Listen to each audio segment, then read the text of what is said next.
On the peaceful planet of Eularia, a sense of calm had blanketed the skies for centuries. The alien species that lived there, graceful beings with shimmering blue skin and eyes like twin moons, had long thrived in harmony with one another.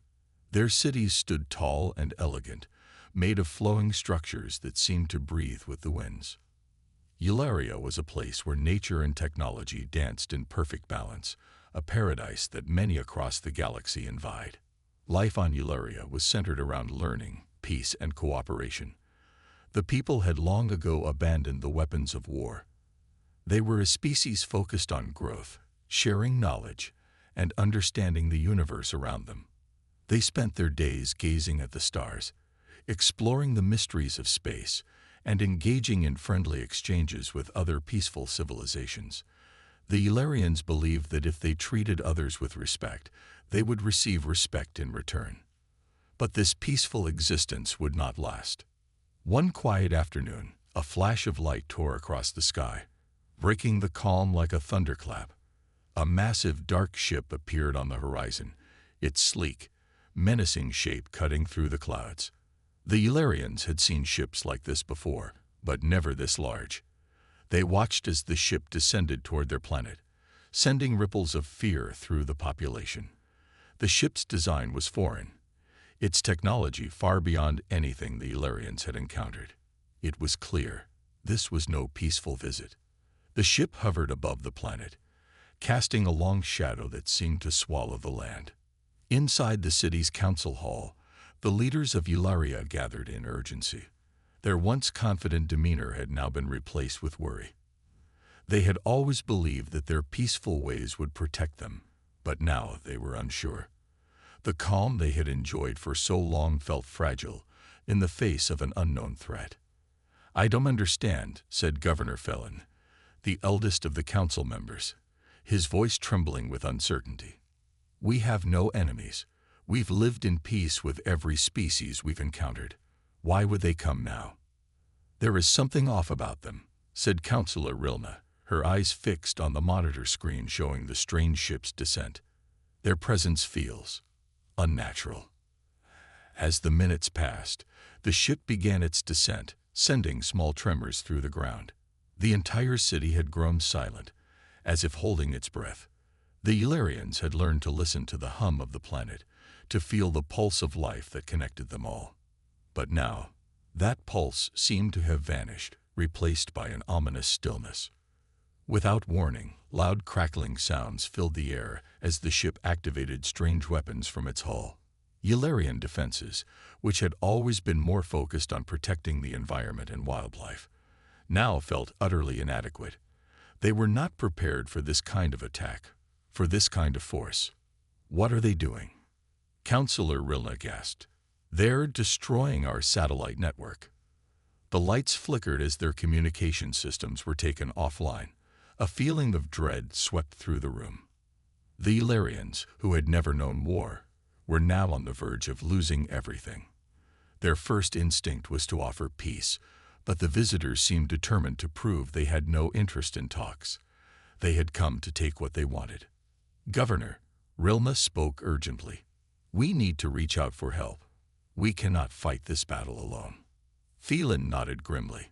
The people of Eularia had always relied on their relationships with other peaceful species across the galaxy, but they had never expected a threat like this. They had to call for help, and fast. With great urgency, Phelan ordered the activation of the emergency distress beacon. It would send a signal, loud and clear, across the stars. Eularia had been an ally to many. Surely, someone would hear their call and respond. They just had to hope that help would come in time. But as the beacon activated, the ship above them unleashed another blast, this one larger than the last. It tore through the city's defenses, causing massive explosions that sent shockwaves through the streets. The alien invaders were not here to talk. They had come to conquer. In the aftermath, as dust and debris settled in the air, the council members sat in stunned silence. They had never believed that such violence could reach their doorsteps. Their peaceful way of life, which they had always thought would keep them safe, was crumbling. The stars above them, once symbols of hope and friendship, now felt distant and cold. As the days passed, the invasion continued. Eularia was being slowly taken over, its people driven into hiding, unsure of what was coming next. But in the midst of their desperation, the Eularians held onto one fragile hope. Their call for help would be heard. And perhaps, just perhaps, somewhere out there, someone would answer. The dark ship hovered ominously above the planet Eularia, its engines pulsing with an unsettling hum. Beneath it, the cities of Eularia lay in ruin. The once peaceful world now seemed on the brink of collapse. Fires still smoldered in the streets, and the skies, once bright with sunlight, were now covered by a thick, smoky haze. The people, who had lived without fear for centuries, now had to face the harsh reality that they were no longer safe. In the quietest corners of the galaxy, far away from Eularia, the human race was known by a different name: Deathworlders. They had earned this reputation through centuries of survival on a planet that was far harsher than any other. Earth was a place of extreme environments, from deserts that could bake a person in minutes to freezing winters that could freeze entire cities. Humanity had learned to adapt, to thrive where other species would have perished. And it was this unyielding resilience that made them the galaxy's most unpredictable and feared race. Yet, despite their reputation, the Deathworlders were not inherently cruel or violent. They fought for survival, but more often than not, they fought to protect what they loved. They were a people forged in the flames of hardship, driven by a desire to protect and defend those who could not do so themselves. When the distress signal from Eularia reached the ears of humanity, it didn't go unnoticed. It wasn't just any call for help. It was a cry for mercy, a plea from a peaceful race that had never known war, asking for assistance in the face of an unstoppable enemy. And this plea reached the right ears. The call arrived at the Galactic Council's headquarters, a place where representatives from every corner of the galaxy met to discuss matters of peace, trade, and security. The council was filled with beings of all shapes and sizes, some resembling towering giants, others looking like delicate, translucent figures. Yet, despite the diversity in the room, one thing was clear: none of them knew how to respond to Eularia's desperate plea. "This is unlike anything we've ever seen," said Avaris, a council member from a race known for their peaceful ways and long life. He looked over the communications logs, his expression grim. "The invaders are not from any species we know. Their technology is far beyond ours." A quiet murmur spread through the council as the implications sank in. Eularia had always been a neutral world, a place where the galaxy's civilizations could come together in peace. Now it was under threat, and there was no force ready to stop the invaders. The council, usually full of solutions, was helpless. That was when the human representative, Captain Eleanor Hayes, stood up. She was a woman of average height, but there was a steel in her posture that spoke of years of facing impossible odds. Her dark hair was pulled back tightly, and her eyes held a focused intensity. She had been listening quietly, watching the growing panic in the room. Finally, she spoke. "We'll help them," she said, her voice steady and confident. "Humanity will answer their call." There was an uncomfortable silence as the other members of the council stared at her. Some exchanged uncertain glances, unsure of how to respond. Many knew of humanity's reputation, but few understood the strength and determination that lay beneath it. "Are you certain?" Avaris asked, his tone cautious. "The Deathworlders are powerful, yes, but they are also unpredictable. You know the risk involved." "I do," Captain Hayes replied. "But this isn't about being predictable. This is about doing what's right. The Eularians are innocent, and they don't deserve this. We've fought our battles, we've seen our worlds burn, but we've also seen the cost of abandoning those in need. I'm not going to let that happen here." The room fell silent again. There was no arguing with her. The Eularians had asked for help, and humanity was ready to provide it. The decision was made, and the gears of the human military machine began to turn. Within hours, A massive fleet of human ships, the likes of which the galaxy had never seen before, began to assemble in orbit around Earth. These ships were not designed for diplomacy or peaceful exploration. They were built for one thing: to fight and survive.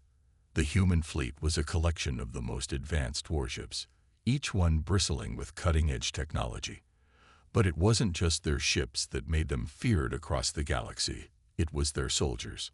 On the ground, human soldiers were preparing for the most difficult mission of their lives. These weren't just ordinary soldiers. They were veterans of battles against creatures that could tear entire cities apart with a single swipe. They had fought on harsh battlefields, from volcanic planets to ice-covered moons. They had faced the worst the galaxy had to offer, and they had survived. Now they were preparing to face an unknown enemy, one that had already taken a peaceful world by force. But the soldiers of Earth knew something the rest of the galaxy didn't. No one could defeat humanity as easily as they thought. The Deathworlders were a force to be reckoned with. As the fleet readied itself for the journey, Captain Hayes addressed her troops. Her voice echoed through the ship's loudspeakers, a rallying cry for those who would risk everything to save the Illyrians. "We are not doing this for glory," she said. "We are doing this because it's the right thing to do. We will save them, and we will stop the invaders, no matter what it takes." And so, humanity's response began, not with a promise of destruction, but with a promise of protection. The Deathworlders were coming, and the galaxy would soon learn the true power of a species that had never stopped fighting for survival. The vast human fleet, a formation of ships so large it filled the sky, made its way toward Illyria. From the decks of their ships, the crew could see the swirling, dusty atmosphere of the planet below, once a paradise, now a place of danger. As the fleet drew closer, the sight of the alien invaders' ships, dark, sleek, and intimidating, became clearer. These ships hovered menacingly above the planet's surface, casting long shadows that stretched across the world like a dark cloud. Captain Eleanor Hayes stood on the bridge of her flagship, the Resolute, her hands clasped behind her back. Her eyes were fixed on the planet below, and despite the calm expression on her face, inside, she felt a surge of determination. This was it. The mission had begun. The Illyrians were counting on them. "Captain, we are within communication range of Illyria's planetary defense system," said Lieutenant Scott, a young officer at the communications station. "They are still broadcasting distress signals. It's getting harder to get through the interference created by the invaders." Eleanor nodded, her jaw tight. "We'll get through. Open a secure channel to the Illyrian resistance." A moment later, the screen flickered to life, and the image of a Illyrian military commander appeared. His skin was pale blue, his eyes wide with concern. Despite the situation, his voice was calm. "Human fleet, this is Commander Tavir of the Illyrian resistance. We did not expect you to come so quickly. We are grateful for your arrival." Captain Hayes offered a nod of reassurance. "We're here to help, Commander. We'll get you through this." Tavir's eyes flickered with uncertainty. "We've never seen anything like these invaders before. Their technology is far beyond ours. We cannot hold out for long. Please hurry." "We'll be there soon," Eleanor replied. She turned to the officers around her. "Prepare the landing teams. We'll deploy in waves. Our goal is to free as many civilians as we can, then push the invaders back." The next few hours were a blur of preparations. On the surface of Illyria, the invaders seemed unstoppable, their forces moving like a well-oiled machine. The planet's cities had already begun to crumble under their heavy weapons, and the Illyrian resistance was struggling to maintain a foothold. Yet, amid the chaos, there was still hope. The humans were coming. The human fleet began to descend toward Illyria, the landing ships cutting through the smoky skies as they approached the ground. The alien ships above them retaliated with energy blasts, but the human ships moved with a fluid grace, evading the attacks and countering with their own precise shots. The invaders' ships shook as human technology proved more advanced than they had expected. On the ground, the Illyrians watched in awe as the human forces deployed. It was unlike anything they had ever seen. The humans moved with purpose, their armor gleaming under the planet's twin suns. Their ships touched down on the city outskirts, and immediately, the soldiers leaped into action. Each movement was deliberate, coordinated, and incredibly fast. A Illyrian civilian, hidden behind a crumbling wall, looked up as one of the human soldiers approached. The soldier, a tall man with short, dark hair and a grim expression, offered a quick wave before moving forward. His rifle was raised, scanning the area for any threats. "They're here," the civilian whispered to his companions. "The Deathworlders have arrived." As the soldiers advanced into the city, the invaders seemed momentarily stunned. They had not expected such a quick response, and certainly not from a race known for its unpredictability. The first few moments were chaotic, an exchange of fire as the invaders and humans clashed in the streets. Yet the humans seemed to adapt faster than the enemy anticipated. Their tactics were fluid, their teamwork flawless. They were everywhere at once, taking control of key positions with a precision that left the invaders reeling. "We need to secure the civilians," Captain Hayes ordered through her comms. "Push forward and clear a path to the shelters." Her words echoed in the helmets of every soldier on the ground. The humans advanced, but their focus wasn't just on taking down the invaders. It was on protecting the lives of the Illyrian civilians. The soldiers moved from house to house, clearing out pockets of invaders while ensuring that the alien families had a safe route to escape. It wasn't easy, and it wasn't quick. But the human soldiers didn't falter. At one point, Captain Hayes herself joined a squad on the ground, leading them through a narrow alley. The soldiers with her were calm, their eyes scanning every corner, every shadow. As they moved deeper into the city, they encountered a small group of Illyrian civilians, huddled together in a building that had been partially destroyed by the invaders. "We're here to help," Captain Hayes said, her voice steady. The civilians, though terrified, nodded gratefully, following her and her team as they guided them to safety. But just as they were about to reach the safe zone, a loud explosion rocked the street. A large chunk of debris fell in front of them, blocking the path. The soldiers immediately went to work, clearing the debris and making sure the civilians were shielded from any further danger. "The invaders aren't giving up," said one of the soldiers, his voice grim as he worked. "No, they're not," Captain Hayes replied. "But neither are we. We will not let them destroy this world." As the hours passed, the humans pushed forward, inch by inch, street by street. The invaders were powerful, their weapons far more advanced than the Illyrian forces had ever imagined.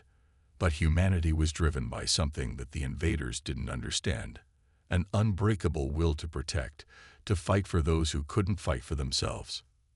And as long as there was a single human standing, they would never stop. The human forces had arrived on Illyria in full force, and with them came the promise of hope. In the hours since their arrival, the invaders had been forced to adjust to the sudden, unexpected resistance. The human soldiers, with their quick thinking and unmatched determination, were turning the tide of battle. The streets of the city were filled with the sounds of gunfire, but it was no longer the invaders' weapons that dominated the air. The humans were pushing back, taking control, and the Illyrian civilians, once terrified and hiding, were beginning to believe that they might just survive this nightmare. As Captain Eleanor Hayes moved through the city, leading her troops with quiet confidence, she could feel the change in the atmosphere. The Illyrians were starting to rally, inspired by the presence of the humans.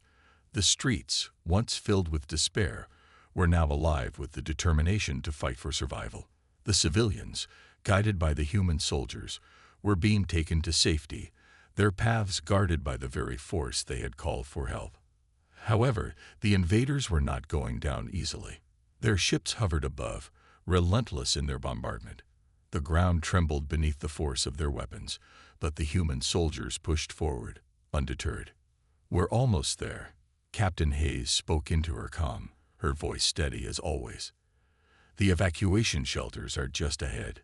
Keep pushing." She led her squad through the chaos, guiding them toward the next wave of Illyrian civilians who needed to be evacuated.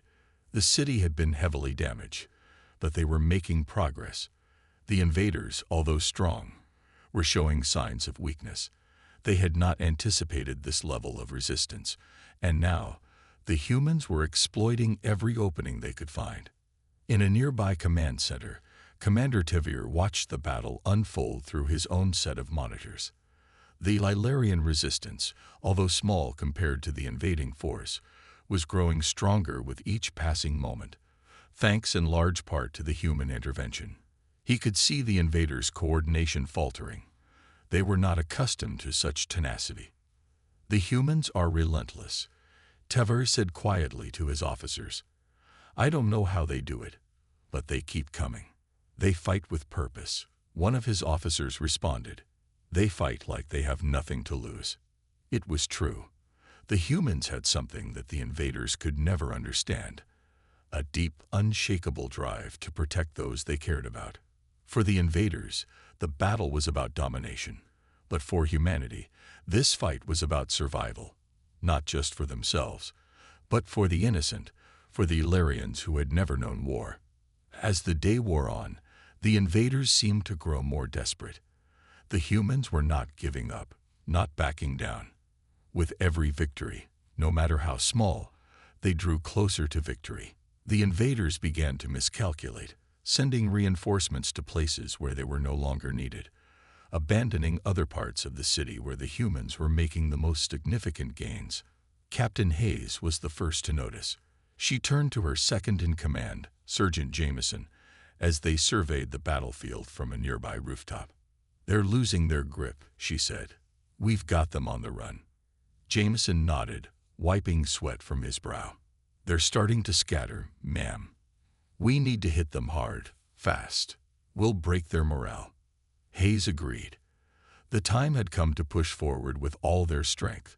She reached for her comm and issued a direct order to the human fleet. "Begin the final assault. Coordinate with ground teams and push the invaders back. Let's end this." Moments later, the human warships above Illyria began their descent. They fired targeted strikes, each one carefully calculated to avoid civilian casualties while disabling key enemy positions.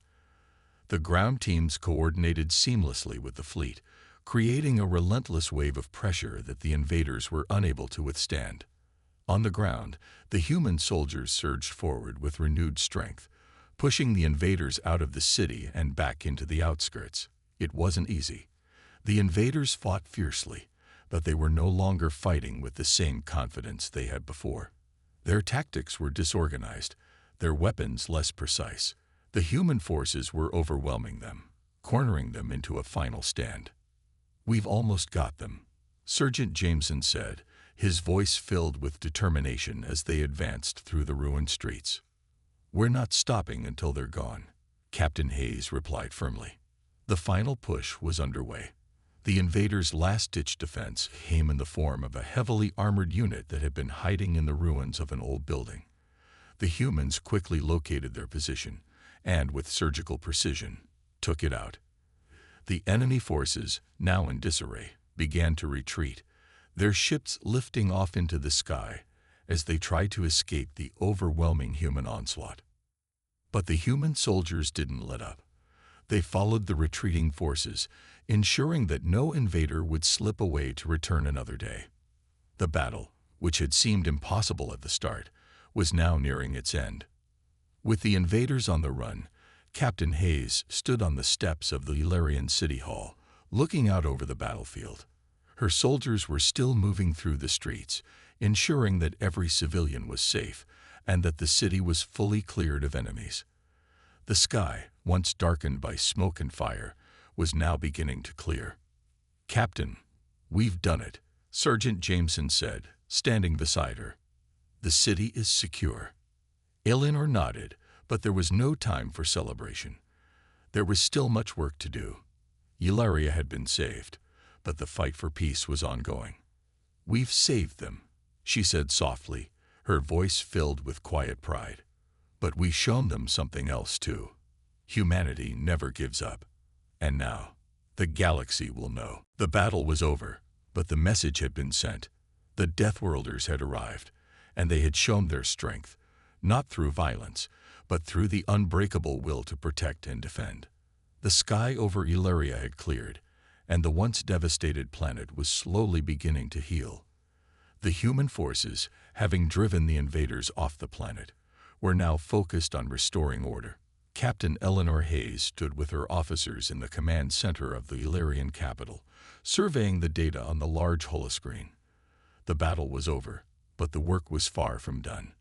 "Captain, we've accounted for nearly all the civilian evacuations. The rest are either in shelters or on their way to safety," Sergeant Jameson reported, his voice calm but still full of energy from the intense day. Eleanor nodded, but her mind was elsewhere. There was a quiet satisfaction in knowing that they had succeeded, but there was still the weight of the aftermath. The Illyrians had been saved, but their world was in ruins. Rebuilding would take time, and they would need all the help they could get. Humanity was ready to offer that help, but it was going to be a long road. "I know, Sergeant," she said, her voice steady, "but we can't stop now. We need to ensure the invaders don't return, and we need to help the Illyrians rebuild." As the day stretched into evening, the human forces began to move into the city's heart. The survivors, the Illyrian civilians who had been rescued, were beginning to emerge from their shelters, blinking in the light of the setting twin suns. They looked around at the damage, but there was no longer a sense of hopelessness in their eyes. They had seen what the humans had done for them. And with that came a glimmer of hope. Eleanor and her team worked with the Illyrian leadership to organize efforts to clear the debris and begin the restoration of vital infrastructure. Human engineers were already on site, using their advanced technology to help rebuild the city's power grid, repair water supplies, and remove the debris from the streets. The scale of the destruction was overwhelming. But with every step, the Illyrians could feel the hope of a future that wasn't defined by war. Days passed, and slowly the heart of Ilaria began to beat again. The once bustling markets reopened, though many of the stalls were empty. Illyrian workers, many of whom had fought alongside the humans to protect their homes, began to rebuild their homes, using what resources were available. There was a renewed sense of unity between the two races, one that had not existed before. In the weeks that followed, human advisors, engineers, and medical teams worked alongside the Illyrians, offering their expertise in every way they could. They didn't just rebuild physical structures. They helped heal the emotional wounds of the people who had been affected by the invasion. The Illyrians, having seen humanity's resilience, began to look at their new allies with a deep sense of gratitude. But even in this rebuilding process, there was one question that remained. The invaders who had nearly wiped out the Illyrians had retreated, but would they come back? The humans had no way of knowing. All they could do was stay vigilant and prepared for whatever came next. Captain Hayes was in the command center late one evening when an alert flashed across her screen. It wasn't a normal communication. It was a deep space transmission coming from an unknown source. Eleanor's heart skipped a beat. She knew the risk. The invaders might be planning a counterattack, or worse, a full-scale invasion of the entire sector.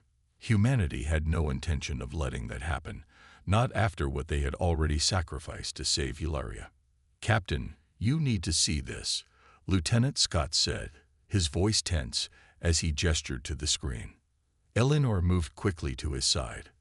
The transmission was a message, but not from the invaders. Instead, it was from the Galactic Council. The leader of the council, a figure that the human military had only heard of in passing, appeared on the screen. His appearance was serious, but there was an air of urgency in his voice. "Captain Hayes," the council leader began, "we've been observing the situation on Ilaria. Your efforts have not gone unnoticed. The entire galaxy is aware of what humanity has done for the Illyrians. This is a turning point." Eleanor stood still, the weight of the words settling in. What do you mean? A turning point. The Council believes that this may be the beginning of a new era of cooperation. The Illyrians, once neutral in the politics of the galaxy, have now been brought into the fold by your people. This could mean peace between many races, if handled carefully. Eleanor's mind raced. What did this mean for humanity? What role would they play in this new galaxy of alliances? Captain, we have one request, the Council leader continued, his tone more serious now. We would like you to represent humanity in the coming meetings, as an example of what can be achieved through unity and cooperation. For a moment, Eleanor was speechless. She had never thought of herself as someone who would represent humanity on a galactic stage. She had always been a soldier, a leader in battle.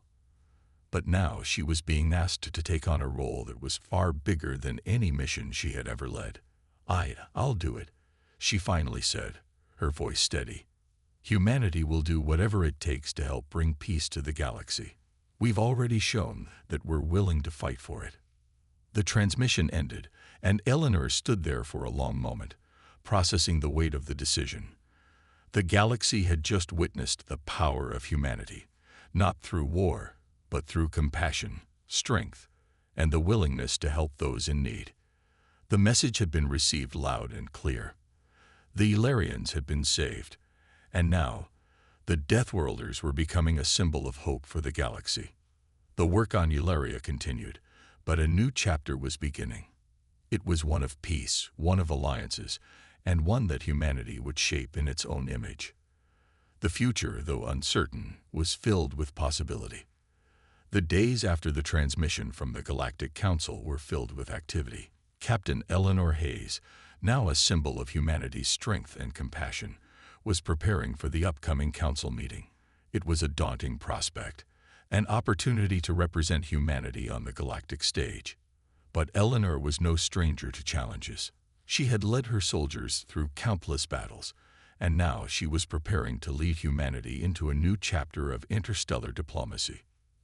The Illyrian city, once scared by war, was steadily returning to life. The repairs were still ongoing, but the streets were filled with activity. Civilians worked side by side with humans to rebuild, their efforts infused with a new sense of hope. The Illyrians, once reclusive and isolated, were beginning to embrace their new place in the galaxy, their eyes now open to the possibility of alliances that would help ensure their survival. Captain Hayes stood in the heart of the city, watching the progress. It was difficult to believe that just weeks ago, this place had been under siege. Now, the once ruined buildings were being reconstructed, and the air was thick with the sound of labor. Humanity had kept its promise. They had not only saved the Illyrians, but they had given them a future. "We've come a long way," Sergeant Jameson said as he joined her, standing beside her as they looked out at the horizon. "We have," Eleanor replied, "but the real work is just beginning." Jameson nodded, knowing full well what she meant. While the Illyrians were on the path to recovery, the galaxy still faced many challenges. The invaders who had attacked Eularia had been driven off, but there were countless other threats lurking in the dark corners of space. Humanity's role, however, had changed. No longer just a fierce fighter, humanity was now seen as a beacon of hope, someone to turn to when the galaxy needed help. As Eleanor prepared to leave for the council meeting, the air was filled with a mixture of excitement and tension. This was a crucial moment, not just for her, but for all of humanity. The council meeting would be the first step toward forging a new kind of galactic alliance, and Eleanor would be the one to represent the future of her people. The human delegation arrived at the council's headquarters, a massive, gleaming station floating above a distant world. The station was a marvel of advanced technology, with towering spires and vast windows that offered a stunning view of the stars. As the human fleet docked, Eleanor couldn't help but feel a sense of awe. This was the heart of the galaxy's politics, and soon her people would have a seat at the table. Inside the council hall, the atmosphere was tense. Representatives from dozens of different species were present, each one sitting at long, circular tables. The room hummed with a low murmur of conversations, but as Eleanor entered with her team, all eyes turned toward them. The humans were a new presence on the galactic stage, and their arrival was met with a mixture of curiosity, skepticism, and in some cases, fear. Eleanor stood tall at the front of the room, her posture confident as she addressed the council.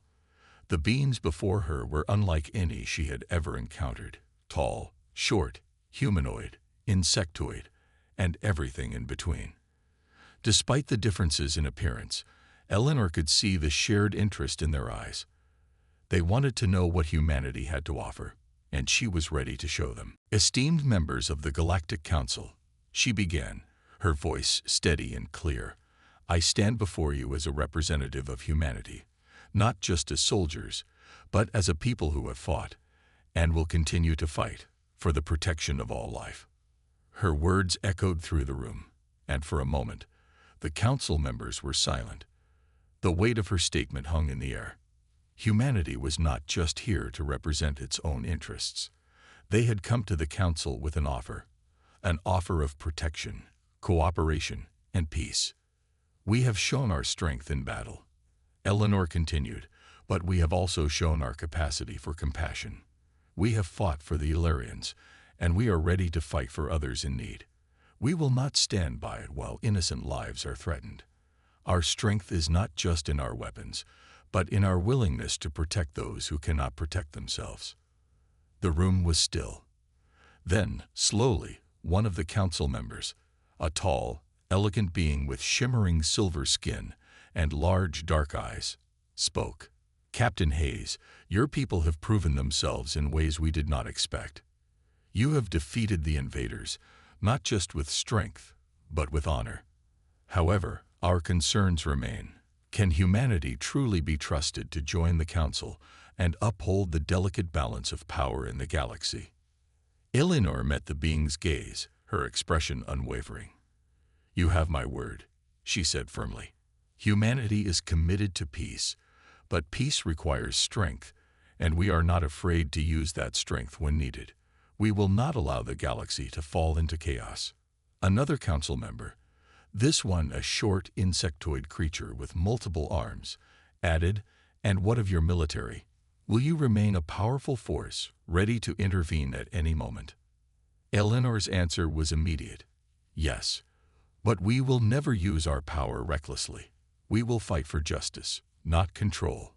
We will fight for peace, not conquest. The room buzzed with whispered discussions, but Eleanor could sense a shift. The council members were beginning to understand that humanity, for all its youth in galactic affairs, had qualities that many of the older races had forgotten: determination, compassion, and an unshakable will to protect. The council leader, the same figure who had spoken to her in the transmission, finally stood. Humanity has proven itself worthy of joining the council. We extend our invitation to you, Captain Hayes, and to your people. Eleanor's heart swelled with pride as the room erupted in applause. It wasn't just a victory for her, it was a victory for all of humanity. The Deathworlders, once feared and misunderstood, had taken their place among the stars. And with that, the future of the galaxy had changed forever. The days that followed the council meeting were a whirlwind of activity. Humanity had officially joined the Galactic Council, and the news had spread like wildfire across the galaxy. The once isolated human race, now recognized as a key player in the galaxy's future, was faced with the challenge of maintaining its newfound position. The Council had invited Earth's representatives to join in discussions on interstellar cooperation, peacekeeping, and the protection of sentient life across the stars. Captain Eleanor Hayes had earned the respect of the Council and the other species that inhabited the galaxy. The invitation extended to humanity was not one given lightly, and Eleanor knew that it came with immense responsibility. But she was ready. She had already faced down battles that seemed impossible, and now she stood at the forefront of a new kind of conflict, a battle for peace, unity, and progress. Eleanor sat in the council's expansive hall, her thoughts drifting as she listened to the various representatives from across the galaxy speak. The room was filled with beings of all shapes, sizes, and colors, some humanoid, others not even remotely close to what humans would consider familiar. But despite the differences, they were all united in their goal to ensure the galaxy remained balanced and just.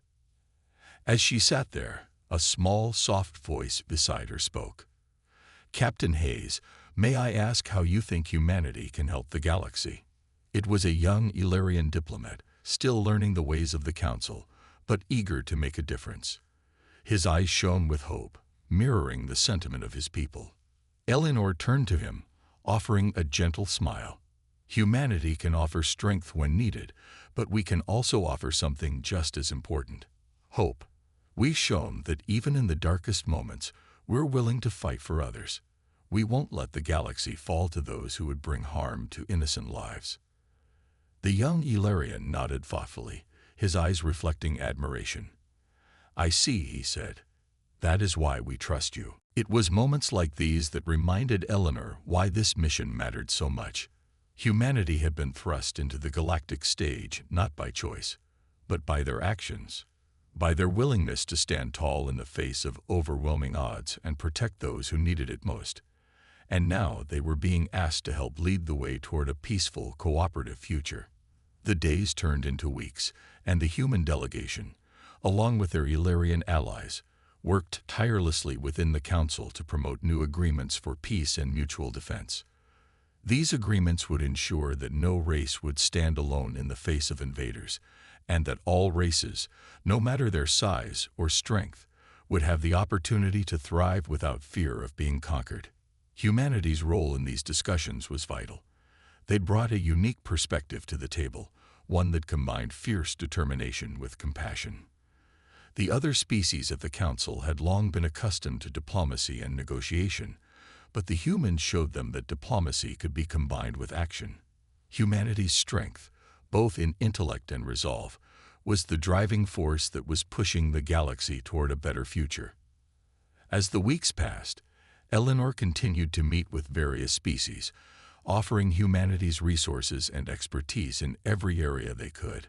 They helped with the restoration of planets damaged by war, assisted with scientific advancements, and even shared their knowledge of healthcare, helping to eradicate diseases that had plagued the galaxy for centuries. Each action, no matter how small, built humanity's reputation as a force for good, something far greater than just warriors.